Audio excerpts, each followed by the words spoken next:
Oggi ho preparato un piatto davvero iconico per la Sicilia. Gli anelletti al forno. Non immaginate che bontà, un vero tripudio di sapori. Beh, inizio dalla preparazione del ragù. Ho già tritato finemente i miei odori, quindi la cipolla, la carota e il sedano, e allora posso andare direttamente ai fornelli. Facciamo il nostro bel soffritto. Regolo la fiamma al minimo, così lascio appassire dolcemente. Appassite le verdure, aggiungo il tritato. È misto, quindi bovino e suino. La sgraniamo con il cucchiaio e aspettiamo che cambi colore. Qui comincio ad insaporire con un po' di pepe nero. Sfumiamo con vino rosso e aspettiamo che l'alcol evapori. E adesso concentrato di pomodoro, passata di pomodoro e un po' di acqua con cui sciacquiamo la bottiglia. Aggiusto di sale. Ci spostiamo sulla fiamma più piccola. Facciamo cuocere dolcemente per un'oretta e vediamo gli ingredienti del ripieno. Allora, è doveroso dire che non c'è una ricetta uguale per tutti, perché alcuni dettagli cambiano di famiglia in famiglia, magari anche in base ai gusti personali che sono un po' cambiati rispetto al passato. Credo che di certo non possano mancare le melanzane, non possono mancare le uova sode, io le ho già pronte. Il formaggio è un caciocavallo stagionato e questo è un caciocavallo morbido. Si utilizza anche la tuma, un altro formaggio tipico siciliano, non salato, molto delicato. Io ho preparato anche del prosciutto cotto a cubetti.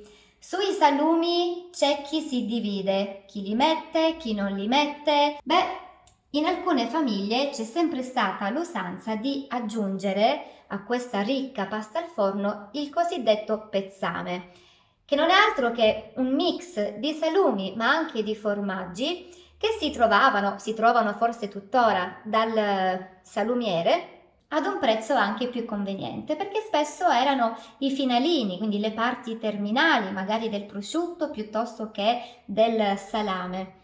Quindi è una scelta personale quella di aggiungere salumi per una versione molto più ricca. A me ad esempio piace aggiungere appunto il cotto. Oggi tra l'altro nella versione secondo me più moderna c'è anche la presenza della besciamella, però anche lì ognuno fa come crede. Io mi porto avanti mentre il ragù cuoce col suo tempo, penso alle melanzane. Le metto un pochino sotto sale e le lascio riposare prima di friggerle. Fette spesse, taglio a strisce e poi a cubetti uguali. Un po' di sale.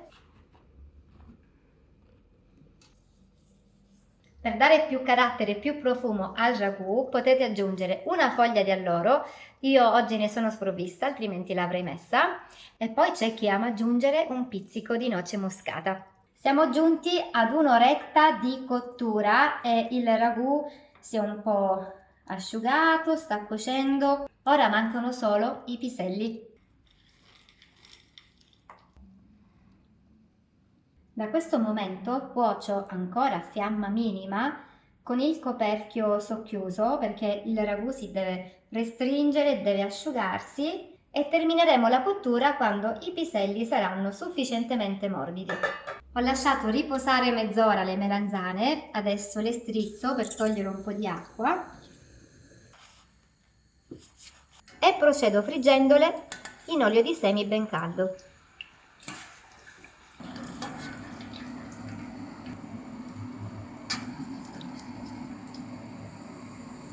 Dopo poco più di un'ora e mezza, il ragù ha raggiunto la consistenza che mi piace.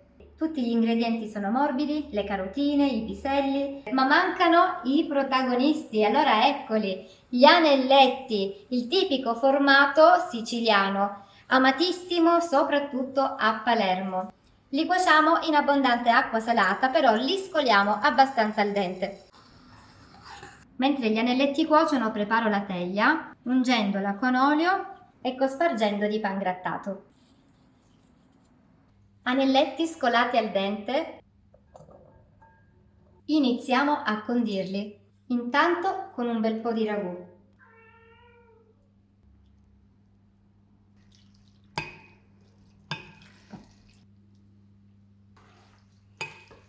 Per insaporire perfettamente la pasta aggiungo già adesso un po' di caciocavallo grattugiato, lasciandone una parte per dopo. Per distribuire tutto equamente preferisco aggiungere in ciotola anche le melanzane fritte e il prosciutto cotto tagliato a cubetti. Beh, siamo a metà dell'opera. Ora prendiamo la teglia.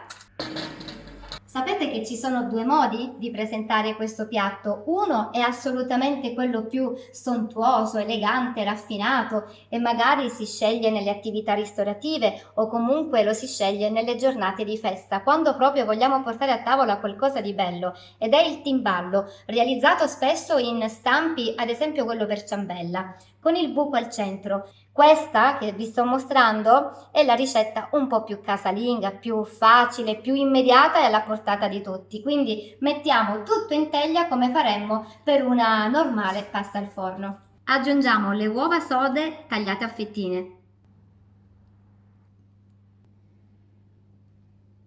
Abbondante caciocavallo, questo è quello fresco, quindi diventerà morbido e filante in cottura. Una manciata di caciocavallo grattugiato, mettiamo un po' di ragù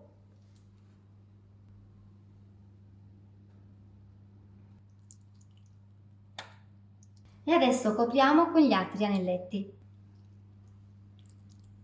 e di nuovo livelliamo e compattiamo bene. E ora abbiamo quasi terminato, ma sull'ultimo strato metto ancora un po' di caciocavallo morbido e abbondante sugo per coprire, formaggio grattugiato e un po' di pangrattato, quell'ingrediente che ci dà la tipica doratura. Sapete che c'è una regola che però ho scoperto da un'amica palermitana. La regola dice che devi fare tanto di pasta e tanto di macinato, quindi appunto mezzo chilo di anelletti, mezzo chilo di carne per fare il ragù.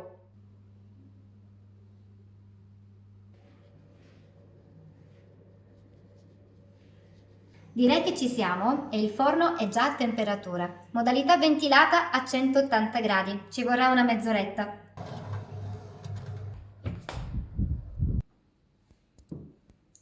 Eccoci, 30-35 minuti di cottura più o meno, il tempo di dargli questo bel colore in superficie e completare appunto la cottura della pasta.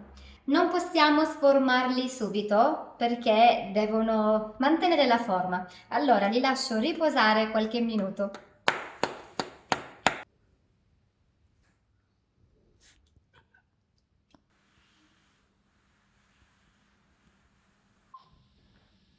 Sono il piatto perfetto della domenica.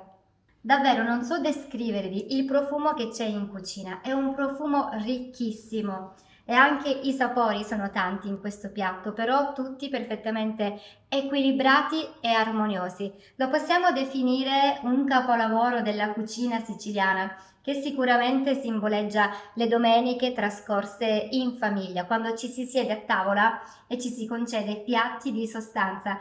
Ma se può sembrare una ricetta tipicamente invernale proprio perché è bella tosta, vi posso assicurare che i siciliani, soprattutto i palermitani, questa se la portano anche al mare nel mese di agosto e quindi senza stare lì a contare le calorie spesso ci concediamo questa divina bontà. Io spero di essere stata chiara in tutto il procedimento e che voi possiate replicare questa meravigliosa ricetta. Ovviamente aspetto i vostri commenti per sapere cosa ne pensate nel momento in cui l'andrete a provare.